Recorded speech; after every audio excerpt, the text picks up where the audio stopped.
Open గా చెప్తాం. ఇప్పుడు మేము ఒకే ఇంట్లోనే ఉంటున్నాము. దాన్ని బట్టి మనం ఏదో బ్యాడ్ ఏదో చేస్తున్నాము, లేదా ఏదో సమాజానికి ఏదో నెగటివ్ చెప్తున్నామని కాదు. ఇప్పుడు ఒకే ఇంట్లోనే ఉండి కూడా మనం అక్కడ ఏదో జరిగిపోతుంది అనేది కాదు. కమిట్మెంట్ ఉంది. ఇప్పుడు తను వేరే ఇల్లు, నేను వేరే ఇల్లు, అంటే ఓపెన్ గా మాట్లాడాలంటే సపరేట్ పే చేయాల్సి వస్తుంది. ఇప్పుడు ఒకే ఇంట్లోనే ఉంటున్నాము, మనం ఇంకా అర్థం చేసుకుంటున్నాము, అవన్నీ సేవింగ్స్ కూడా అవుతుంది, అండ్ పేరెంట్స్ కూడా వస్తూ వెళ్తూ ఉంటారు.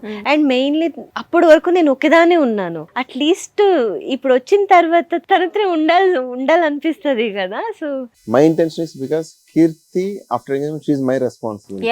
సో ఇప్పుడు తనకి మదర్ అయినా, ఫాదర్ అయినా, బ్రదర్ అయినా, సిస్టర్ అయినా, అన్న అయినా, హస్బెండ్ అయినా, ఏమైనా ఐఎమ్ ద వన్. సో తను అట్లీస్ట్ ఆ మిస్ అయిన జర్నీని ఇక్కడ నుంచి కంటిన్యూ చేయాలి. అంత అయ్యి కూడా ఇంకా నేను ఒంటరిదాన్ని అన్న ఫీలింగ్ తనకు కలగకూడదు. Let them speak what it may be. So వాళ్ళు మన గురించి ఆలోచించినప్పుడు మనం వాళ్ళ గురించి ఆలోచించకూడదు అన్నమాట. I was completely agree with you.